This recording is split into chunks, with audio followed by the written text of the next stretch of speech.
السلام علیکم خواتین و حضرات، میں ہوں آپ کی میزبان یاسمین آفتاب علی، چینل یاسمین آفتاب علی اور پروگرام یاسمین آفتاب علی کے ساتھ۔ کیا خوزدار میں ہونے والا واقعہ دراصل انڈیا کا کوویڈ آپریشن ہے؟ کیا اس میں انہوں نے بی ایل اے یا خوارجیوں کی مدد لی ہے؟ کیونکہ سیکیورٹی اداروں میں اور ڈیفنس کے حلقوں میں جو اٹیک ہوا نور بیس کے اوپر انڈیا کا، اور اس کے بعد پاکستان کا جو جوابی کارروائی تھی جس میں انڈیا کو شکست فاش کا سامنا کرنا پڑا، یہ بات بڑے کھلے بندوں میں کی جا رہی تھی کہ انڈیا کا اگلا قدم کوئی کوویڈ آپریشن ہو سکتا ہے، اور اس بات پہ کافی یقین کا اظہار کیا جا رہا تھا۔ کیا انڈیا بی ایل اے کو فنڈنگ کر رہا ہے؟ ٹی ٹی پی پی کیا اس وقت انڈیا کو سپورٹ کر رہا ہے؟ ان تمام سوالوں کے جوابات اس پروگرام میں آپ کے سامنے ہم دیں گے، لیکن اس سے پہلے کہ ہم اپنے پروگرام کی طرف جائیں، خواتین و حضرات، اگر آپ نے ابھی تک چینل یاسمین آفتاب علی کو سبسکرائب نہیں کیا تو بیل آئیکن دبائیے اور چینل کو سبسکرائب کریں۔ پروگرام پسند آئے لائک کریں، شیئر کریں اور کمنٹ باکس میں کمنٹ دینا نہ بھولیں۔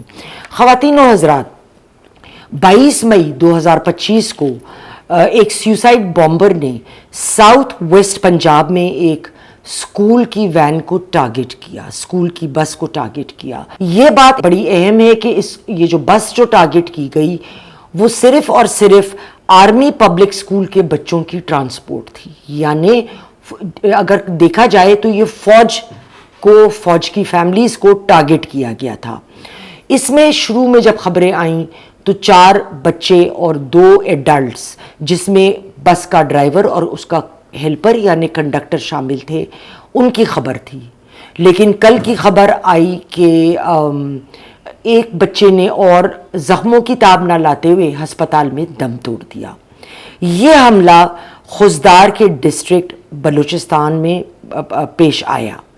یہ بس، جس طرح میں نے کہا کہ آرمی کے بچوں کو کیٹر فوق کرتی تھی، شہباز شریف نے انڈیا کو تقریباً فوراًی طور پہ اس واقعے کا مورد الزام ٹھہرایا، کیونکہ بی ایل اے کی فنڈنگ بہت زیادہ انڈیا کرتا ہے، اور سیز فائر کے 2 ہفتے کے اندر یہ واقعہ ہونا، یہ جو ٹائمنگ اس میں ٹائم لائن آ رہی ہے وہ بے حد ضروری ہے۔ اس سے پہلے کیوں نہیں ہوا یا 2 ماہ بعد کیوں نہیں ہوا؟ تو یہ ایک اتنے بڑے ہار کے بعد انڈیا نے 2 ہفتے کے اندر ہی یہ واقعہ درپیش آنا، یہ اس پہ ایک سوالیہ نشان اٹھ جاتا ہے۔ جو یہ سیوسائڈ اٹیک تھا وہ بہت پلانڈ تھا، اوبویسلی یہ اٹیکس پلانڈ ہوتے ہیں۔ پاکستان میں پہلے بھی بلوچستان میں ہونے والے اٹیک کا ذمہ دار انڈیا کو کئی دفعہ پاکستان نے ٹھہرایا، اور انڈیا نے ہمیشہ انکار ہی کیا۔ عموماً ایسے حملوں میں کسی نہ کسی ٹیررسٹ ادارے کی مدد لی جاتی ہے، اور کوئی نہ کوئی ادارہ اس کی ذمہ داری قبول کرتا ہے، مگر اس دفعے ایسا نہیں ہوا۔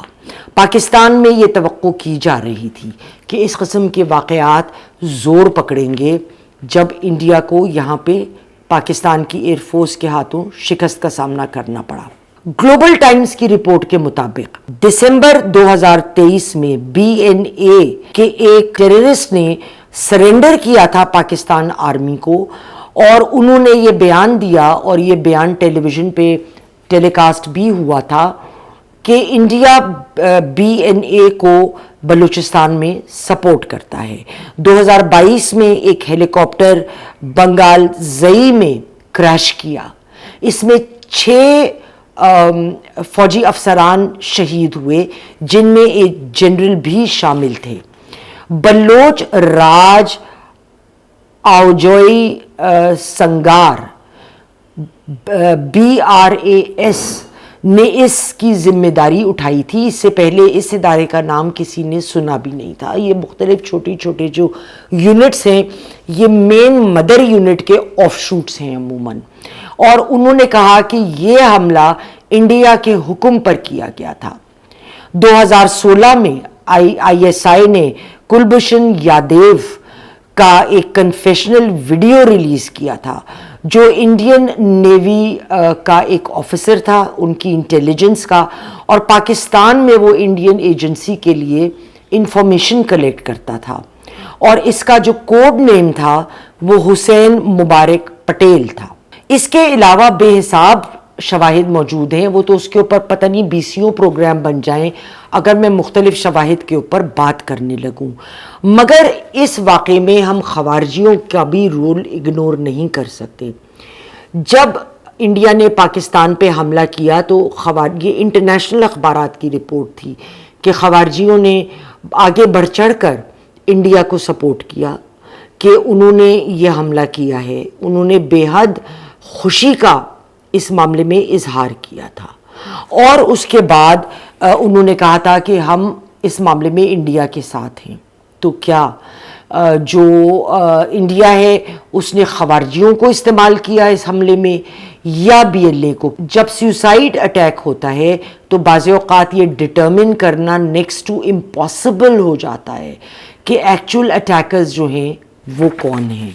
اب اس میں آپ کمیشن بٹھا لیں، آپ کچھ بھی بٹھا لیں، لیکن یہ فیصلہ کرنا کہ اصل میں مورد الزام ایگزیکٹلی کون سی انٹیٹی ہے، اگر کسی کی پکڑ نہ ہو، کوئی ایسا اسلحہ نہ پکڑا جائے جس سے کلیئر آئیڈینٹیفیکیشن اسٹیبلش ہو کہ یہ کہاں سے کس روٹ سے آ رہا ہے، کدھر کا ہے، کون لوگ اس کو استعمال کر رہے ہیں، یہ کہنا بڑا ڈیفیکلٹ ہوتا ہے کہ کدھر سے ہوا. لیکن جیسے میں نے کہا کہ اس کی ٹائمنگ جو ہے وہ اپنے منہ سے بول رہی ہے کہ اس کے پیچھے کس کا ہاتھ ہو سکتا ہے.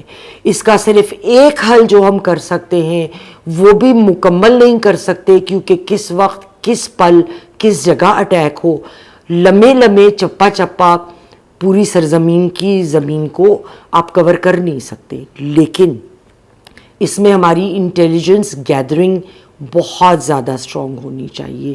یہ ایک واحد عمل ہے جو ہم اس وقت اٹھا سکتے ہیں. خواتین و حضرات، اگلے پروگرام میں پھر ملاقات ہوگی. تب تک کے لیے خدا حافظ.